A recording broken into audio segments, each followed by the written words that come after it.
Sejam bem-vindos a mais um episódio do nosso Freudcast. Bom dia, boa tarde, boa noite para você que está mais uma vez com a gente aqui. Hoje vamos conversar sobre saúde mental de uma classe que merece muito mais atenção do que muitas outras, apesar de todas merecerem. Porque saúde mental é uma coisa muito importante. Para quem trabalha com estresse o tempo todo, estamos aqui hoje com um negociador da Polícia Militar, Jadson Vasconcelos, para conversar sobre a saúde mental do policial militar, do estresse do dia a dia, de uma classe tão importante para a sociedade de uma forma geral, que muitas vezes hoje em dia é colocada como opositor de pessoas que elas mesmas defendem, que isso deve causar um estresse muito maior. Então acho que é importante para nós conversarmos isso com uma pessoa que está lá dentro, sofrendo com o estresse do dia a dia do policial militar. Seja bem-vindo, estamos aqui para bater esse papo, para trazer luz a esse assunto tão importante que é a saúde mental. Antes de mais nada, eu quero agradecer o convite de vocês. A gente que te agradece, a gente estava super ansioso, né, Vinícius? Só passa gente boa por aqui, cara, e aí eu me sinto bem pra caramba, né? Recebi um convite desse, esses dias atrás, a Janice esteve aqui, e a Janice é minha mentora, né, cara? Hoje eu faço psicologia tô me graduando agora, muito pelo incentivo dela, assim. Ela tem uma paciência gigante comigo. Procuro ela o tempo todo, então só passa gente boa aqui. Eu tô me sentindo muito feliz e lisonjeado com o convite de vocês. Obrigado por isso, tá? E a gente vai falar sobre um tema que ele é um tema que todos merecem debater, né? É para todo mundo. A saúde mental é para todo mundo. Não é só para a polícia, não é só para quem vive uma situação estressante, é para todo mundo. Mas nós, policiais, merecemos essa atenção também, né? E de uma certa forma, durante muito tempo, foi negligenciado isso, né? Então, vai ser muito interessante esse bate-papo. Estou animado com isso. Pegou o gancho da Janice. A Janice gravou com a gente sobre burnout, que é o estresse ligado a uma atividade profissional, laboral. Uhum. E o policial militar deve sofrer muito com burnout, porque ele está o tempo todo ligado. Né? Nós, no dia a dia, a gente passa por alguns momentos que a gente tem aquela sensação de luta e fuga, que é ficar em alerta, né? Ficar ali aceso quando está acontecendo alguma coisa. O nosso corpo sente na hora. A gente sente um arrepião, a gente sente um frio.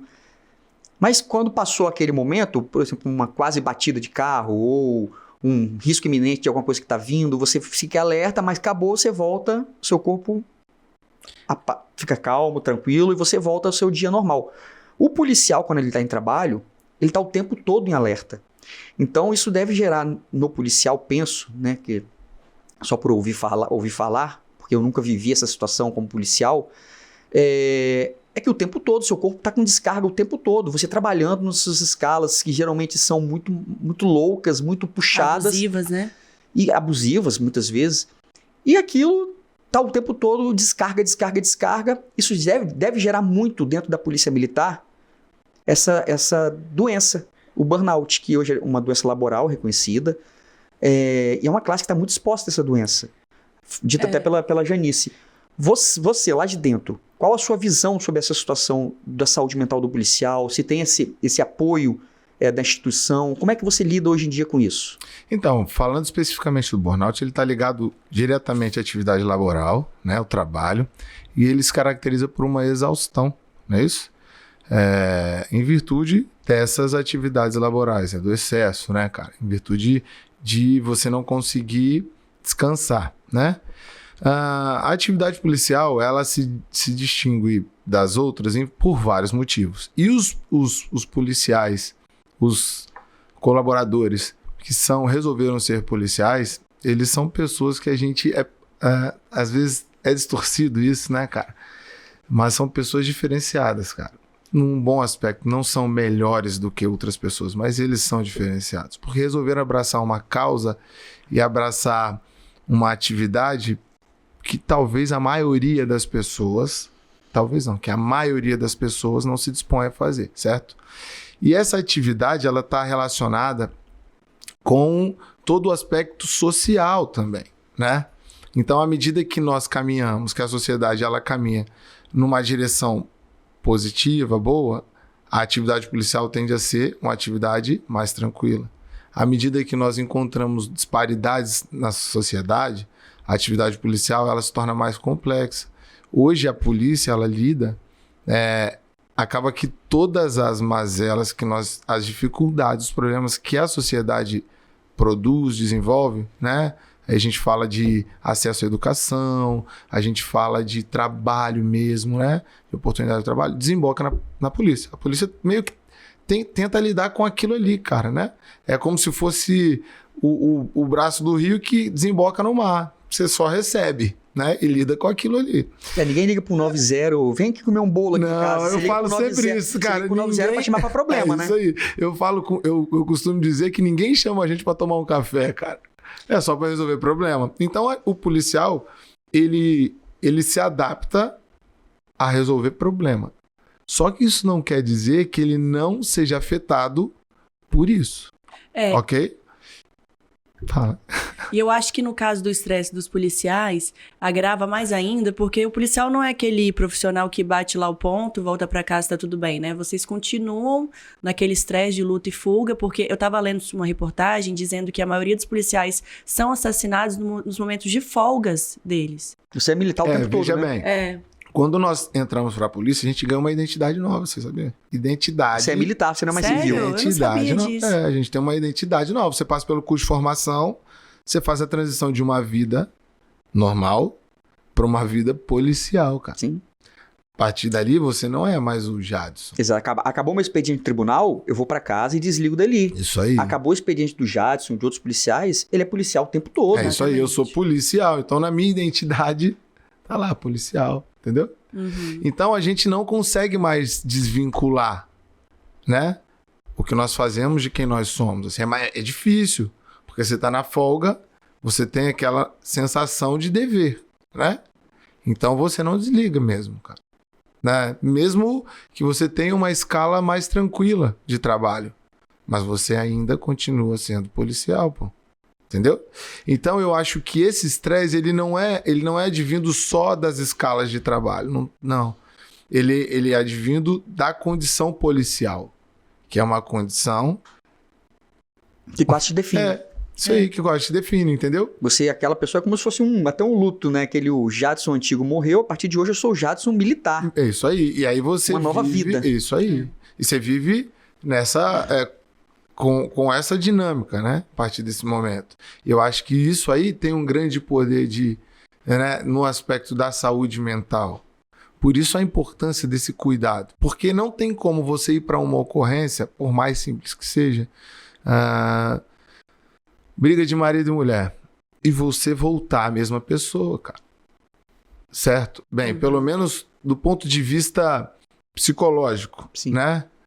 Nós somos moldados pelo que nós somos uma construção, então as vivências vão nos moldando, tá certo? Então não tem como a gente ir para uma ocorrência simples e voltar da mesma forma. Daí a complexidade da atividade policial. Como é que eu lido com isso? Eu tenho tempo para lidar com isso? A importância do autoconhecimento. E aí qual é o problema que eu vejo?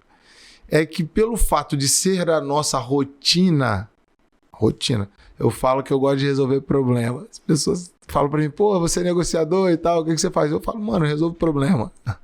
O tempo todo, eu gosto de problema. Misericórdia, mentira, assim, não. Mas eu resolvo problema.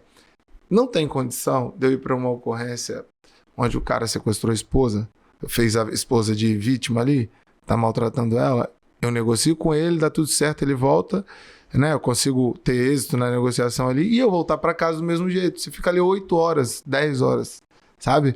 E você não volta do mesmo jeito. Você carrega aquela história com você, né? Carrega, pô. Você carrega aquela história com você. Eu vou lembrar dela a vida inteira. A vida inteira. Por que levou aquilo? Então você acaba de forma até subconsciente levando aquilo. Pô, o que esse marido e mulher viveram pra chegar a esse ponto? Aí você leva pro seu casamento. Pô, peraí, meu casamento, onde é que tá? E a sensação de que você tem que proteger todo mundo todo tempo, porque você é policial o tempo todo. Tem muita gente que assim, eu sou policial, eu defendo quem tá aqui. Eu até brinco com um amigo meu que é policial, que eu falo, quando eu tô com ele, até um abraço pra Bruno, eu falo com ele, Bruno, quando eu tô com você, eu me sinto protegido, porque eu tenho um policial do meu lado. E é essa coisa que vocês devem carregar com vocês todo o tempo, porque isso pesa. Lá na frente, isso pesa bastante. Pesa. A conta, ela sempre vai chegar, né, cara? Às vezes ela demora um pouco mais, às vezes vem mais rápido, mas ela chega, cara. Não tem como, sabe? E eu penso muito que essas vivências é que elas acabam interferindo, afetando, sabe? Porque a gente não percebe, faz parte da nossa rotina. né? Só que alguns processos, eles vão acontecendo silenciosamente, sabe? Algumas mudanças significativas vão acontecendo silenciosamente. Às vezes as pessoas me perguntam assim, qual ocorrência te marcou muito? Cara, foi quando eu me formei.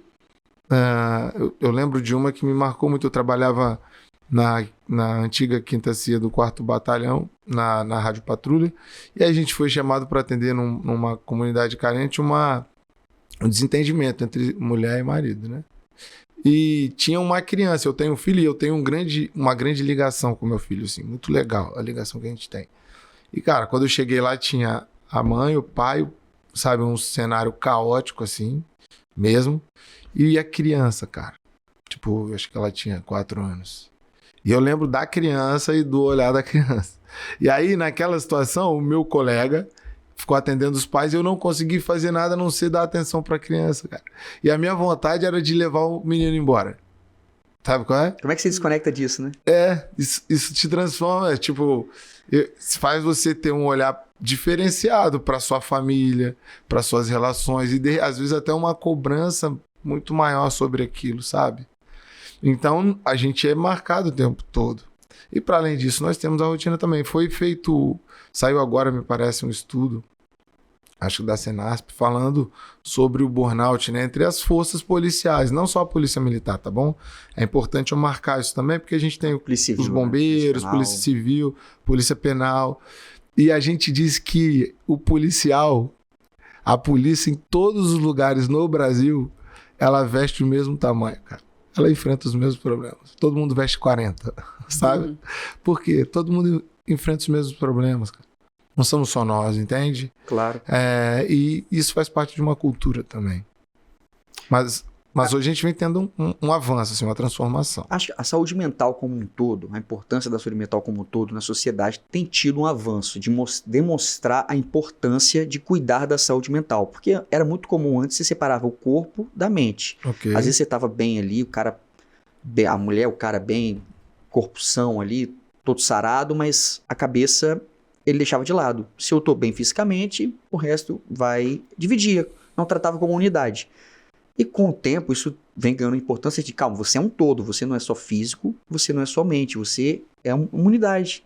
Eu gosto muito da abordagem do Viktor Frankl, cara, que ele classifica o ser humano como um ser complexo, né? Tridimensional, ele diz. Né? Nós somos biopsicoespirituais. E é muito interessante essa visão dele, é uma visão que eu gosto muito, né? E aí quando ele fala desse aspecto espiritual, as pessoas já pensam em religião, não, mas ele não fala disso, sabe? Ele fala da dimensão noológica, assim, que nos diferencia dos animais, entende, cara? Então, nós somos seres complexos e a gente tem que ter esse olhar sobre Exatamente. Ele. E o policial militar, por demandar muito disso, tem que ter uma atenção especial da própria instituição, pessoal também, de buscar essa ajuda com a saúde mental e tudo mais.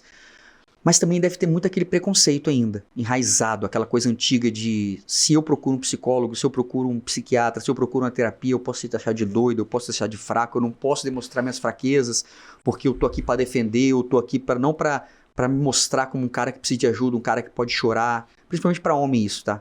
Para mulher um pouco menos, porque a mulher, ela geralmente consegue demonstrar mais os sentimentos, o homem não. E o homem policial militar, muitas vezes, até mais, tem esse preconceito. Hoje você lida muito com isso, com seus companheiros, vê essa resistência, ou você acha que está realmente mudando um pouquinho? A psicologia, como você bem disse, ela também vem acompanhando o desenvolvimento da sociedade, né, cara? Então, em 1962, ela foi legalizada no Brasil, né? Foi reconhecida no Brasil. Então, ela é uma ciência nova, cara. Não é? Ciência nova. E a polícia é uma instituição bicentenária, quase bicentenária, são 189 anos. E ela vem também acompanhando o desenvolvimento da sociedade. Tá certo? Uhum. Então, às vezes a gente pensa assim, o policial ele tem dificuldade com reconhecer algumas coisas, mas nós acompanhamos o desenvolvimento da sociedade. Então, não somos só nós. A sociedade, de uma maneira geral, tem ainda essa dificuldade, cara. Mas nós temos um pouco mais. Por quê? Porque nós fomos preparados para a guerra, bicho. Entende? A gente foi preparado para o pior, cara. Então, reconhecer que isso nos afeta é dar um passo atrás. Falar, Porque pode ter aquela visão, formado pro caos, mano. E eu tô sofrendo com isso aqui. Se você ó, tá briga de sofrendo com marido isso, e como é que você vai mulher, aguentar pô? um tiroteio ali, né? Como é que você vai aguentar uma guerra? Como é que você... Entende? Tô sofrendo com uma briga de marido e mulher. Eu tô pensando nisso o dia inteiro. Olha que loucura, né? Então, assim, nos Estados Unidos, hoje, eles têm um centro. Agora, não me lembro com exatidão o estado. Mas eles têm um centro que trata o transtorno de estresse pós-traumático, TEPT, né? De quem veio de guerra. E o cenário no Brasil, da polícia, é cenário de guerra, pô. Poucos lugares no mundo, o policial anda armado com o armamento que nós usamos aqui. Sabe? De maneira ostensiva. Mas por que a gente anda assim? Porque é necessário, não tem como não andar, cara. Entende? Sim. Então a gente tem um cenário que é cenário de guerra, mas que não é, de certa forma, reconhecido como um cenário, como se em guerra nós estivéssemos. Certo? E aí o tratamento, ele não está dentro dessa proporção. Ok? Porque nós estamos aí vivendo num estado de guerra. A gente trata como normal, habitual. É, isso aí. Não trata como uma coisa anormal, que precisa de um olhar diferente, entendeu? Mas ainda assim, a polícia ela vem evoluindo, cara. E os policiais também. Então hoje a gente já tem uma aceitação muito maior. A gente consegue falar disso, pô, na polícia. Né? Esses dias o comandante-geral, ele lançou uma campanha, eu acho que foi Janeiro Branco. Janeiro Branco? Janeiro Branco, que fala do cuidado com a saúde mental. Olha que legal isso, cara. Genial. Da própria instituição. Pô, a instituição reconhecendo a importância desse cuidado, cara. Né? Então é uma coisa... A gente está evoluindo. É claro que a gente quer uma evolução, né, que é passos maiores. Porque nós precisamos. Mas é importante reconhecer essa evolução, esse desenvolvimento. Só o fato da gente ter espaços que debatem isso dentro da instituição, já é muita coisa, pô. Já é muita coisa. Porque a gente vai quebrando esses paradigmas aos poucos, não tem jeito. Não adianta também querer chegar e falar, a partir de hoje você vai lá. Não é assim que funciona. Você, além de ser policial, você falou que está se formando em psicologia agora. Na polícia tem psicólogos para atender os policiais, certo? Uhum. O que você acha sobre isso, por exemplo? Porque, vamos lá, tem um psicólogo lá atendendo, querendo cuidar da saúde mental, né, daqueles pacientes policiais. Em contrapartida, as cargas horárias dos policiais continuam muito abusivas, o salário não condiz com o risco que eles correm, ou seja, não é, como é que eu posso dizer, justo, né? Hoje, aqui no Brasil, o que você acha que estaria, assim, palpável de ser realizado para diminuir o impacto na saúde mental dos policiais? Eu acho uma pergunta difícil de ser respondida, né? Por quê? Porque ela é uma pergunta bem complexa, né? Porque a saúde mental, ela tá ligada a inúmeros fatores, né? A gente falou sobre os transtornos de combate, por exemplo, né? Aquilo que acontece. Mas ela também está ligada à qualidade de vida. Sim. Né? A qualidade do sono, certo? Porque a gente sabe que a qualidade do sono influencia, né? Transforma ali o corpo da pessoa, né? Produção de cortisol, a alteração das taxas hormonais, tudo isso influencia, né? O lazer que você pode se proporcionar a você e a sua família no momento de folga. Então, assim, a questão salarial é um ponto muito sensível para que o policial tenha acesso a essa qualidade, tenha essa tranquilidade, né? Né? De poder dar qualidade de vida para ele, para a família. Né? Então a gente tem pontos que são muito sensíveis e que dependem de ser colocado em pauta em uma outra dimensão, né? E aí a gente aqui não consegue fazer isso, sabe? Então eu penso que trabalhar com a qualidade de vida, as nossas escalas, elas não tem como mudar, cara, porque a demanda não diminui, só aumenta. Então quer ajudar o policial? Investe em escola, pô. Investe em educação.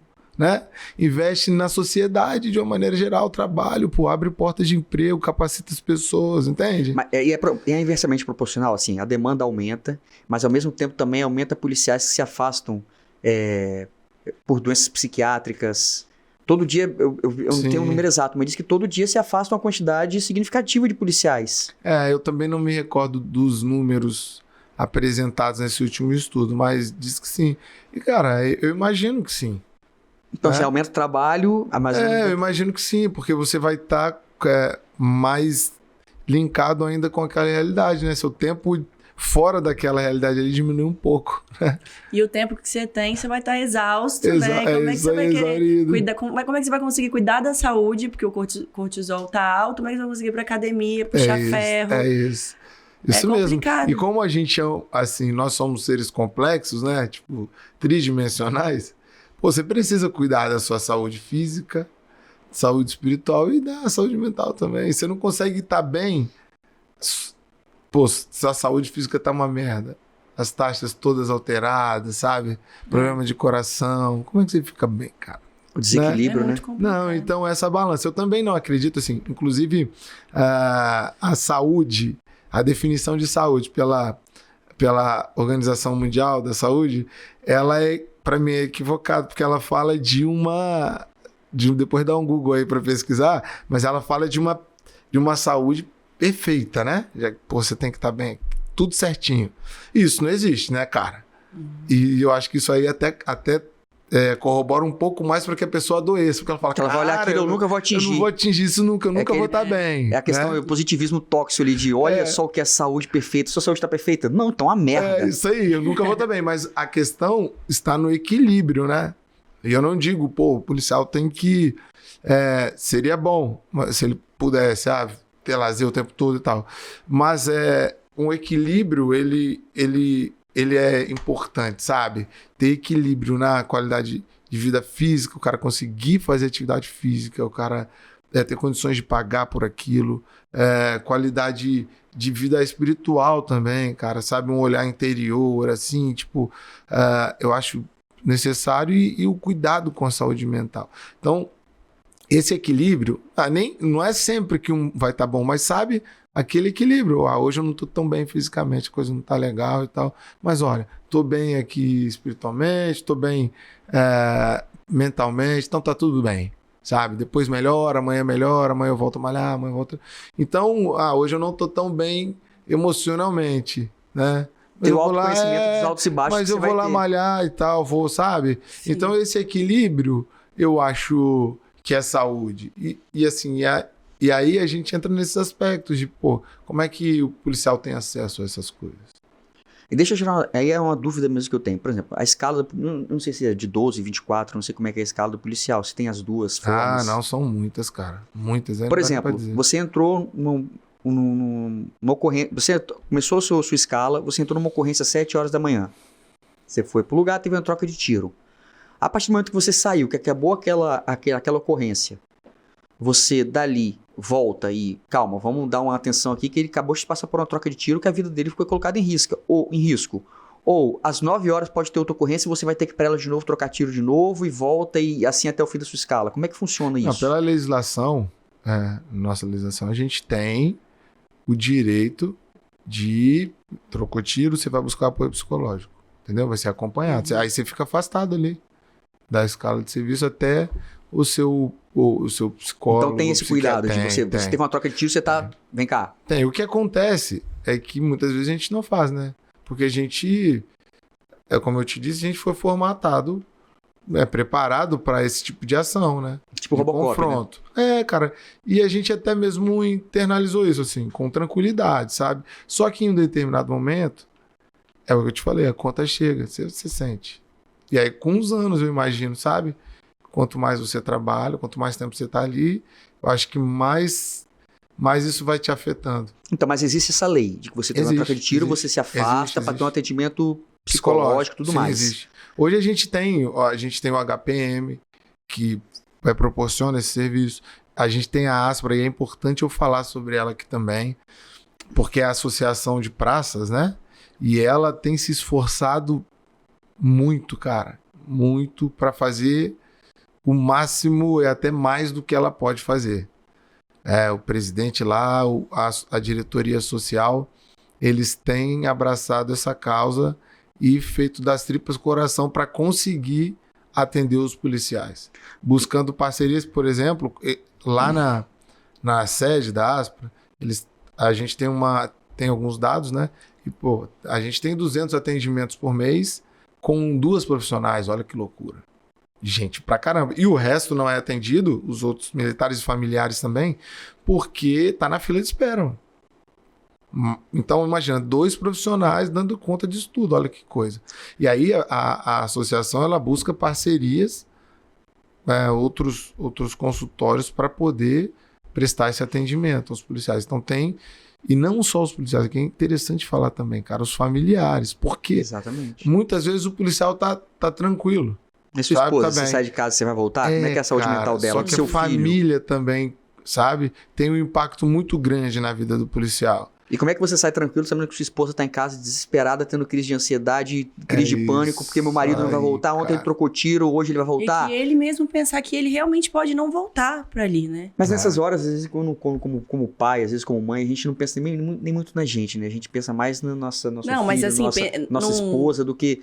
E realmente deve ser estressante pra você sair, vamos supor que sua esposa tá na sua casa e sabe que você tá se colocando em risco, ela fica desesperada, tendo crises. Como é que você vai tranquilo, sabendo que a coisa mais importante da sua vida, que é a sua família, tá ali desesperada porque não sabe se você vai voltar. Então, essa saúde mental como um todo mesmo, da família, não só do policial mas militar. assim, eu digo no sentido assim, cara, eu tenho filho, eu me preocupo muito em não morrer. Porque eu não quero deixar o meu filho sem a mãe dele. Então, sem amparo, né? É preocupante. E eu ia te falar, calma, vou lembrar, gente. Então, só naquele ponto ainda da troca de tiro. Troca de tiro ser afastado. Então, assim, isso tem que partir do policial, porque isso impacta muito. Vamos supor, você nunca andou sozinho. Missão dupla, ou, né? Você e seu parceiro participaram de troca de tiro. Ok, acabou a troca de tiro, tem essa lei que autoriza, vamos buscar auxílio psicológico aqui. Mas isso tem que partir do policial ou vem do comando? Não, vem na maioria das vezes do policial. E não tem esse preconceito ainda de, por exemplo, dá você e seu parceiro. Teve uma troca de tiro, você sai e fala assim, peraí, eu preciso de auxílio psicológico. Ah, pô, deixa de ser fresco. Cara, eu vou te falar o seguinte, pelo menos onde eu tô hoje, no batalhão onde eu estou hoje, né? Tô lotado lá. Cara, o amadurecimento do pessoal é incrível em relação a isso, entendeu? Incrível mesmo. As pessoas respeitam esse aspecto. E assim, pelo menos lá, se houver necessidade é porque ele sabe que o policial realmente precisa. Sabe como? Então, hoje lá, não posso falar, né, de onde eu não atuo, mas lá hoje o amadurecimento do pessoal é muito legal em relação a isso, cara. Essa leitura, entendeu? A gente também fala sobre isso lá. Então, hoje a maneira como as pessoas enxergam, é claro que ainda o pessoal brinca pra caramba e tá tudo certo, mas as pessoas já passaram a levar mais a sério isso, entende? Aceitar mais, né? Olhar com menos preconceito realmente ele precisa, então não vamos... E o interessante é que lá é um batalhão especializado, né, cara? Então você ter isso dentro de uma unidade especializada é um sinal extremamente positivo. A Janice esteve lá há muito tempo, cara. Fez um trabalho conosco lá. Ela faz lá um trabalho há muito tempo. Com a equipe de negociação, ela esteve junto e com o batalhão de uma maneira geral.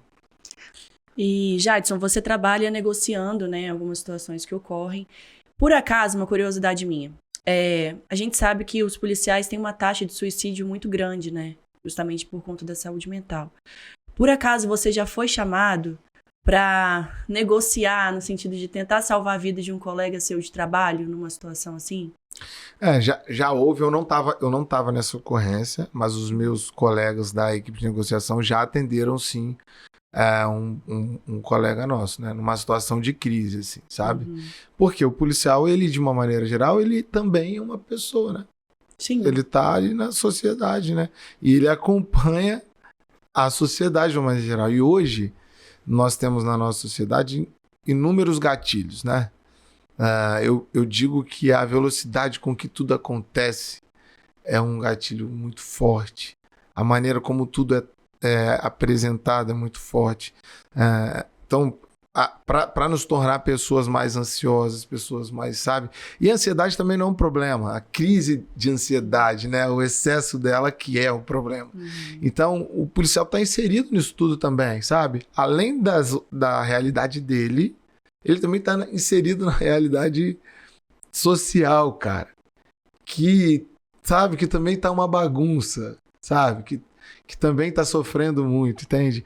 Então a gente atendeu, mas eu acho que foram...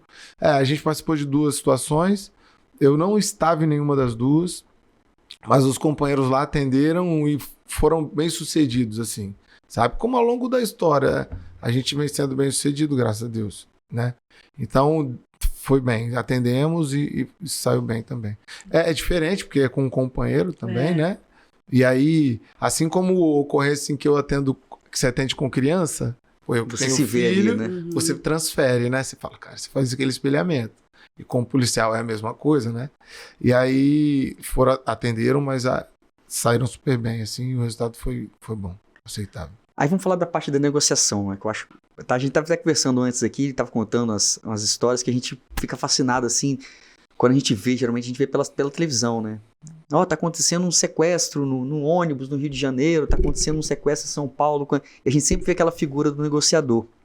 Fala um pouquinho sobre essa situação como negociador, essa parte de você, a gente vê que você mexe muito com autoconhecimento, você faz psicologia, você se prepara para isso, e a importância dessa figura do policial negociador nesses momentos de crise, esse momento que mexe só com saúde mental mesmo, com pessoas tendo crise ali, às vezes surtando por alguma razão que uma sociedade como um todo, que não está preparada para isso, vai olhar como um simples bandido.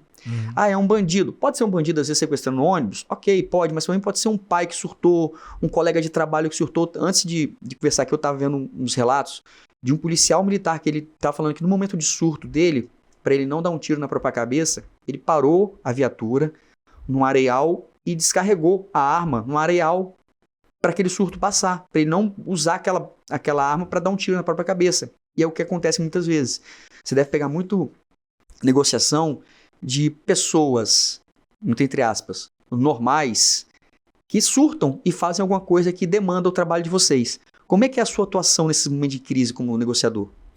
Cara, nós lidamos com, como eu disse no começo, com o resultado de várias questões, né? A gente lida com resultados que estão longe do nosso controle, certo? E aí nós somos acionados, e a equipe de negociação do Espírito Santo, as pessoas nem sabem que existe às vezes, né, cara? Mas nós somos referência no Brasil, cara. Nós temos uma das equipes mais bem preparadas do Brasil. Nós somos formadores de negociadores. A gente dissemina a doutrina, olha só, para os outros estados do país. Então a nossa equipe ela é extremamente capacitada. E durante o curso, nós temos ali uma carga muito generosa de matérias da psicologia, que envolve psicologia, né? Até programação neurolinguística também tem. E isso contribui para o desenvolvimento desses operadores, né? Da negociação. E aí os negociadores eles têm uma concepção que é muito legal, cara. Quando você passa pelo curso, você sai de lá com a mentalidade de melhoria contínua, aprimoramento contínuo. Então o pessoal é um pessoal estudioso, sabe? A equipe de negociação é uma equipe estudiosa. Estuda o tempo todo, estuda tudo. A gente diz que o negociador ele precisa de bula de remédio a almanaque, sabe? Então a gente, de fato, se prepara para aquilo. Porque você nunca sabe o que vai aparecer, né? Exatamente, cara. Você pode ter que negociar com físico nuclear ou com... Exato, pô. Exato. Né? Já houve situação em que eu tive que negociar com um negociador, olha que loucura. Aí você não sabia quem negociava o quê, né? E outra coisa, o cara falava inglês, né? Ainda bem que ele não... Aí os caras, porra, você fala inglês? Eu falei, mano, meu inglês é muito ruim. Não, mas vai você mesmo, é melhor do que o nosso. Aí ainda bem que o cara não resolveu falar inglês.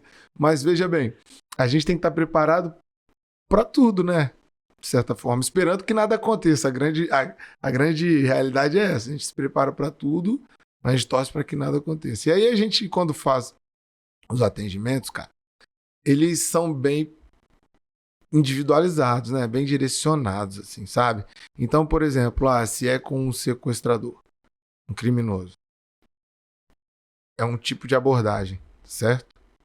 Se é com uma pessoa em tentativa de suicídio, é uma outra abordagem. Aquele criminoso lá também pode se tornar um suicida depois, ali dentro mesmo. Uhum. E muda também a abordagem. Então, a equipe é uma equipe extremamente técnica, bicho. Extremamente técnica, assim. Sabe? E o mais interessante, nós não atuamos sozinhos. a gente tem também todo o time que compõe aquele que nós chamamos de teatro de operações, entendeu? Então não é só a negociação. Nós vamos, mas nós vamos também com o pessoal do time tático em apoio, o atirador de precisão em apoio, sabe? Então a gente está respaldado. Vocês já estão prontos para todas as situações. Nós estamos e vocês são acionados logo no início? Ou assim, não, ó, já está durando algumas horas, chama a equipe de negociação. Como é que funciona essa... O ideal era que fosse logo no início, né? Mas a gente entende o processo, né? Até a viatura chegar, entender como é que é, de que se trata aquilo, colher informações. Então, na maioria das vezes, a gente já chega já com um tempo já, e a ocorrência está em andamento. O que não seria o ideal, né? Porque a gente já chega com algumas coisas construídas com o causador lá, com a pessoa, sabe? Mas qual é a grande questão? É que nós, cara, temos esse aprimoramento técnico, né? Para lidar com as mais diferentes crises, mano, que vão desde uma pessoa que surta em casa, né? A um terrorista, por exemplo.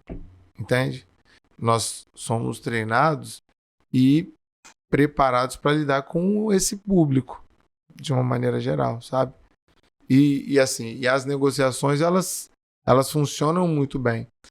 Como eu falei, a gente tem uma equipe de negociação e são apenas 10 negociadores para atender a demanda do estado inteiro, né? Meu Deus. Que é uma demanda alta, né? Então, nós atendemos toda essa demanda, assim, sabe? A gente, como sociedade, muito tempo atrás, até hoje, né, a gente ficou muito alerta com escolas. Porque até lá na boca, logo, lá no judiciário, né, que é a porta que vai chegar lá no fim, eu pegava muitos processos que tinham essas coisas de internet. Ah, eu vou explodir uma bomba. Ah, eu vou fazer isso, eu vou fazer aquilo. Então a gente ficou muito alerta, principalmente o que aconteceu em Aracruz, salvo engano, o que aconteceu com as escolas. Você já teve que viver uma situação dessa de uma ameaça de ataque a escolas? Ou você nunca viveu essa situação? Cara, eu nunca vivi essa situação. E vocês ficaram alguma coisa em alerta, assim, de olha, vamos prestar um pouco mais atenção com escolas, que criança e adolescente sempre vai ser assim, uma coisa que demanda uma certa atenção. Quando você fala em criança e adolescente, a gente fica assim, calma, vamos proteger eles aqui, porque eles realmente precisam ser mais defendidos que... Nesse período que a sociedade ficou mais alerta, vocês ficaram também assim, estamos alerta aqui, se chegar alguma coisa, já vamos dar atenção especial, porque é uma coisa, para pai que tem filho na escola, eu lembro que eu estava no consultório médico, quando estourou aquela situação no sul do Brasil, não faz muito tempo isso, faz pouquíssimo tempo, e ao mesmo tempo, começou a pipocar no grupo de WhatsApp dos pais da escola, informações, tem uma informação aqui de que eles vão atacar escolas hoje. Isso, papai, é terrível. Claro. Isso, papai, é uma coisa assim. Você fala assim, manda. Eu lembro que no dia eu não mandei minha filha pra escola. Eu fiquei, não, vou mandar não. E vários pais falaram, não, vou mandar porque tem uma notícia, vão atacar. Aí o governo negou, que estava atento a isso, que estava monitorando, que a polícia estava atento a isso. Vocês também, até para a saúde mental de vocês chegam a ser informados disso, vamos ficar alerta aqui que tem denúncia de ataque em escolas. E você tá ali alerta, mas você tem um filho indo pra escola também, mesmo que não aconteça nada, você tá ali ligado no 220, isso gera um estresse em vocês. Como é que funciona isso? Teve alguma... Eu acredito, assim, que o efeito preterido, assim, buscado pelas pessoas que fazem esse tipo de coisa, já foi alcançado. Causar o terror. Mesmo que elas não façam nada fisicamente contra ninguém. É o pânico e o terror social. Mas elas já alcançaram o objetivo delas. Com certeza. Então, eu penso que a gente tem que tomar muito cuidado com as informações que a gente transmite, ok? Que compartilha. E eu sou bem crítico em relação ao que eu recebo também. Então, eu não levo... Não que eu desacredite, tá certo? Mas eu não me levo pelo pânico por aquilo que eu recebo. Entendeu? Eu tento buscar a informação sobre aquilo ali, sabe? Por quê? Porque eu penso que é uma das formas de se causar pânico, de causar sofrimento, espalhar, o indivíduo lançar uma informação dessa. Você deixa todo mundo desesperado no grupo de pais mesmo da que seja escola mentira. do meu filho. Mas a realidade é essa. Às vezes ele lança com esse intuito mesmo. Vai ser mentira, ele não vai fazer, mas ele vai causar o pânico, entendeu? Mas hoje a polícia ela tem uma companhia especializada para esse atendimento de situação. Eu acho que é CIP, que os policiais foram treinados, preparados para isso, entendeu? Então, assim, eles estudam, monitoram, fazem visitas tranquilizadoras a unidades de ensino, entendeu? Então, a polícia ela se preparou para isso também, né? Foi uma medida adotada pelo Estado, pelo comando, de preparar o público dela, o público policial, né? E aí especializar esse público para esse atendimento, tá? De situações como essa. Elas dificilmente chegam pra gente porque tem uma companhia especializada nisso. Entendi. Entendeu? Mas nós somos treinados para esse tipo de situação também, com agressor ativo, que nós chamamos, né? A gente tem um treinamento para atender essa situação. Mas há quem monitore as escolas em tempo integral. O serviço deles é esse. Entendeu? Entendi. Aí vamos voltar para a saúde mental específica do policial. Só falando um adendo claro. aqui em relação à negociação. Porque qual é o objetivo, cara, da negociação? Porque ficou faltando essa resposta lá atrás. É a gente solucionar uma ocorrência, uma crise, com o menor efeito colateral possível. Né? Tanto para quem está ali dentro, envolvido, quanto para os policiais, cara. Então, o objetivo é que a situação ela seja resolvida, que a gente consiga, através do convencimento, demover a ideia da pessoa que está ali dentro. Tá certo? Então, nós utilizamos técnicas também para conseguir apresentar essa opção para a pessoa e fazer com que ela entenda que essa opção é a melhor. No pior cenário, aquela é a melhor opção. Exatamente. Então, a gente tem... o nosso objetivo é, de fato, produzir o menor efeito colateral para todo mundo. Para todo mundo, sabe? E a gente tem tido êxito nisso. Essa questão da saúde mental, assim, porque... aí eu vou falar por uma experiência própria. Quando eu comecei a trabalhar no Poder Judiciário, a primeira vez que eu vi uma situação me chocou muito. Eu cheguei em casa mal, que foi uma retirada de um filho de uma mãe. Uhum. Eu lembro que eu cheguei mal em casa, aí eu era noivo na época, contei a história pra minha esposa, da minha noiva na época, né? Nunca mais me conte isso. Com o tempo, eu fui normalizando. E aquilo pra mim virou habitual. Eu via e era só mais um caso acontecendo. E sempre, passaram anos eu trabalhando com isso, sempre que eu chegava em casa e contava alguma coisa pra minha esposa, ela falava assim, gente, para de contar, eu não quero ouvir. E pra mim aquilo já era normal, já se tornou habitual, já se tornou natural. Normal, né? Não natural. E o autoconhecimento, quando eu comecei a olhar pra dentro de mim mesmo, pensar assim, cara, isso não é normal. Eu preciso de ajuda, porque eu tô transformando em normal algo que não é normal. Algo que eu, sim, vi um sofrimento de uma mãe tendo um filho tirado, por exemplo.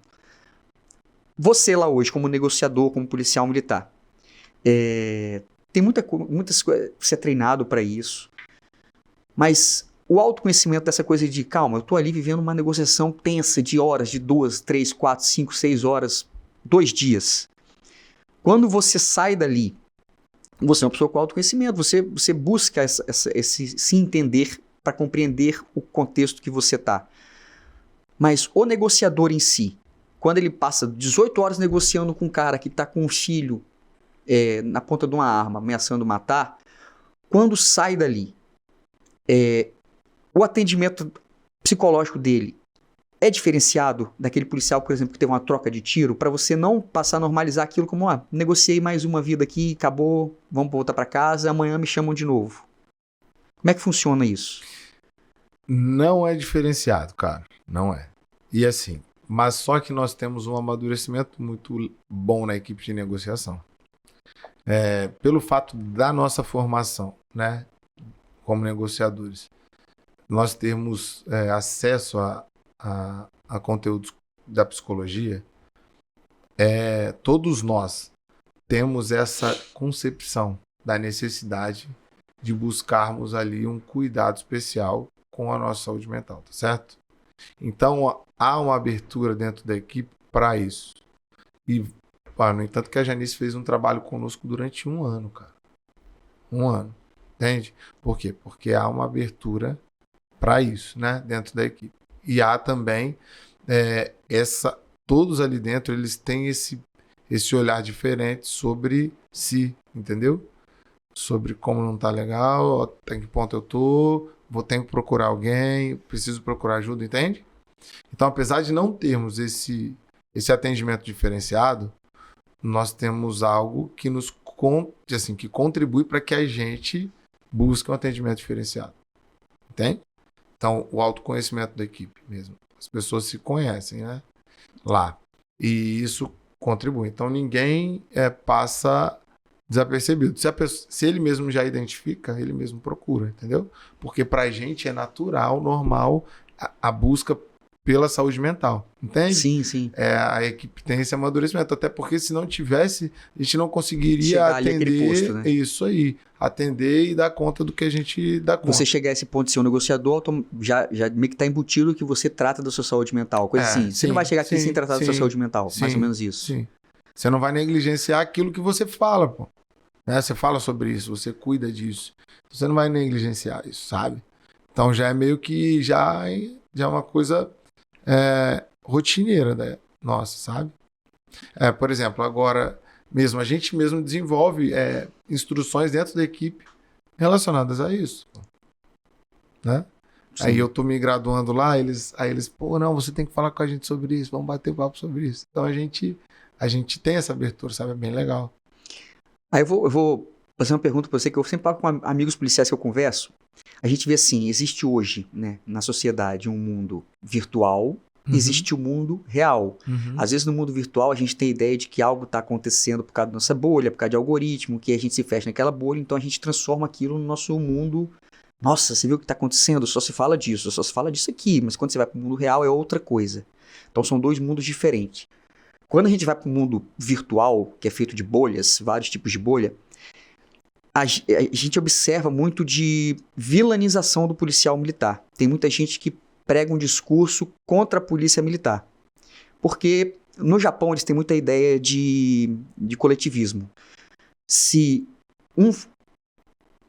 Em razão da disciplina deles, eles têm essa consciência de que se um faz errado, vai manchar toda uma tropa. Então lá quando o cara faz errado e é descoberto, tanto que é muito grande o índice de suicídio, quando a pessoa faz uma coisa errada, descobriu, você não vai ser julgado, a pessoa mesmo se mata lá porque é uma coisa muito pesada que eles carregam com eles, coisa de coletivo.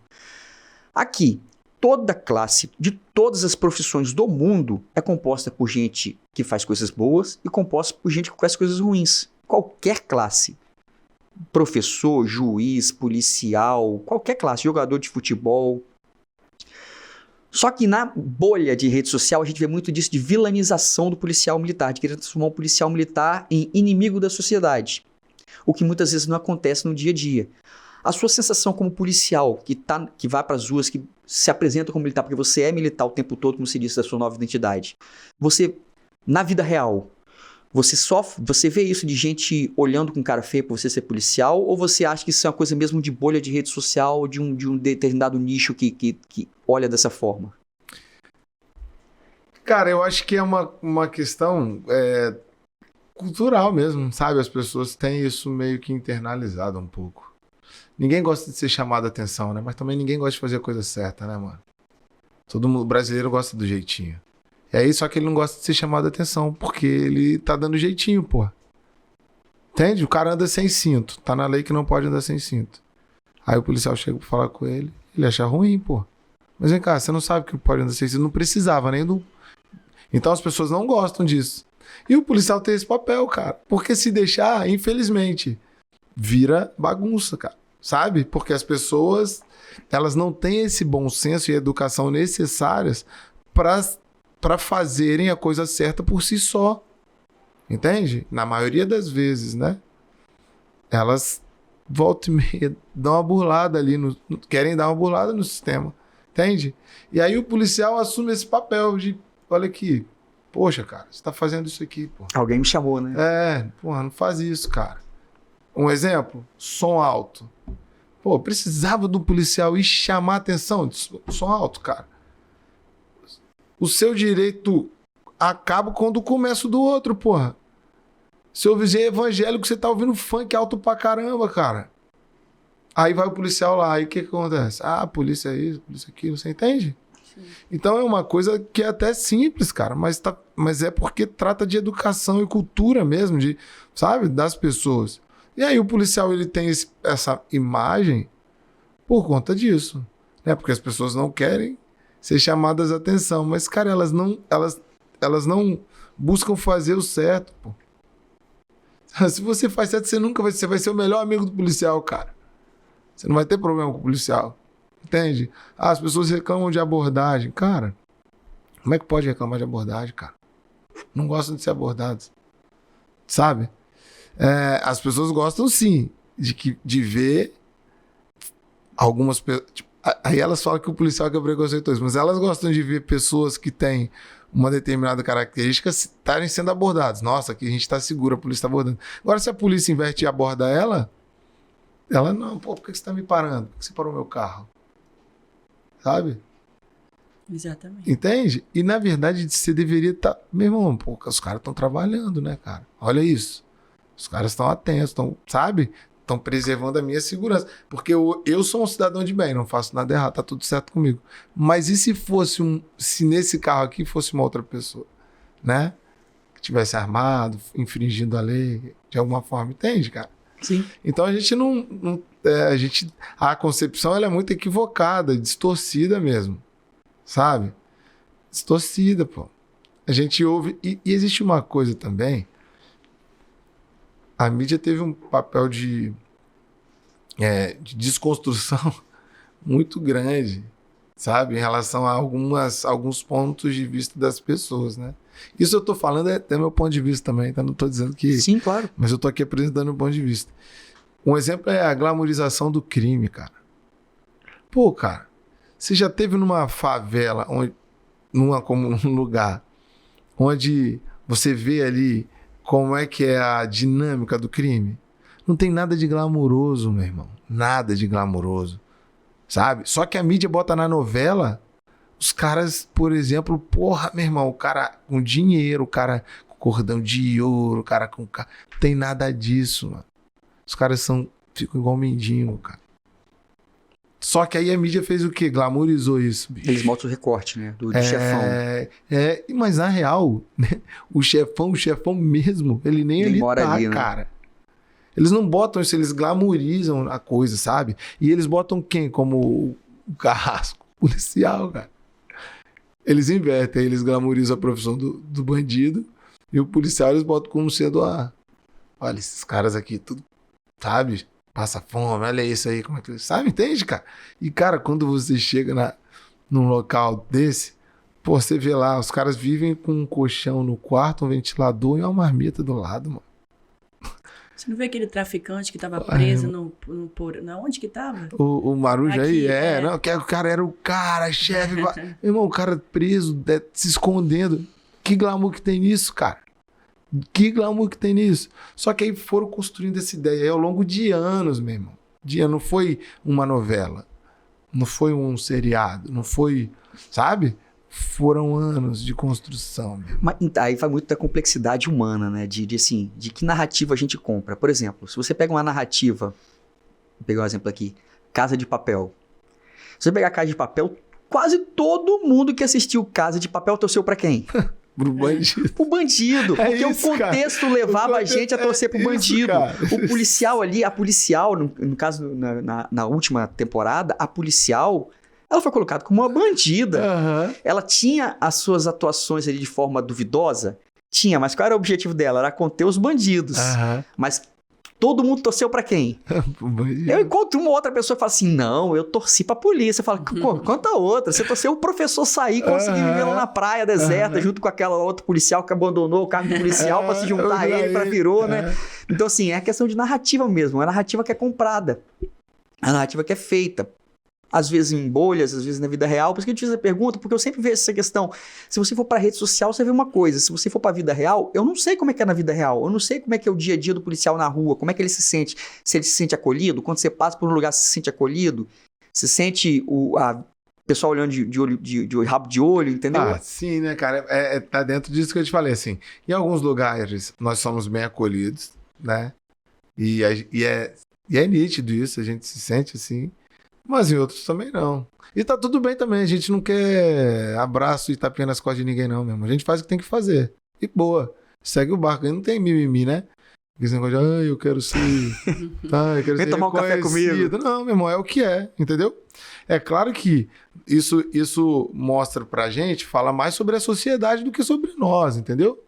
mais sobre a sociedade do que sobre nós. Porque é uma sociedade que não reconhece suas autoridades, ela tem alguma deficiência em relação a isso, tipo, a si mesmo, sabe? Esse papel de construção. Mas, cara, tá tudo bem. A gente não vai mudar nem andar pra trás porque não gosta da gente. Tá tudo certo. A gente podia negociar aqui, que tem um negociador, mas a gente não consegue negociar com o tempo. Não tem jeito, né, cara? Porque quando a nossa equipe levanta a plaquinha aqui que o tempo tá dando, é porque tá chegando aí. Quando a gente tá conversando assim, de ver o tempo, quando ela levanta a plaquinha, eu falo, eu penso, já acabou, já tá acabando. Queria agradecer a sua presença aqui. Eu que agradeço. Obrigada por ter vindo. Cara. Porque é sempre um assunto que a gente gosta muito de trazer, saúde mental, de todas as esferas possíveis, hoje aqui do policial militar, para trazer a importância da saúde mental para todas essas áreas.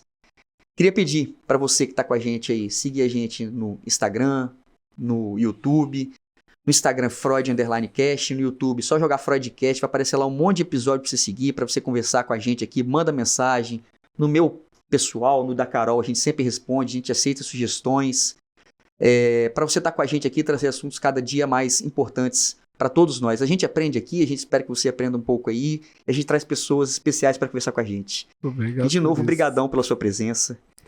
Sinta-se convidado sempre que você quiser trazer um assunto, acha esse assunto interessante, é só mandar para nós que estamos aceitando. E Jadson, para finalizar, assim, a gente costuma pedir indicações. Você tem algum livro, filme, documentário, reportagem, alguma coisa interessante sobre saúde mental, no geral ou específica do policial, sobre negociação, pra gente indicar pra galera procurar e assistir? Tem um livro que eu amo, assim, que é de cabeceira, mas é porque é sobre negociação e eu acho super legal. É de um renomado negociador, William Ury, e é como chegar ao sim, sem fazer concessões. É top, cara. Então ensina a gente a viver. Ele tem um lance na psicologia, também fala sobre psicologia, então é top. Então fica a dica aí pra vocês. Valeu, até a próxima. Obrigado, agradeço, obrigado a vocês. Tamo junto, valeu. Valeu.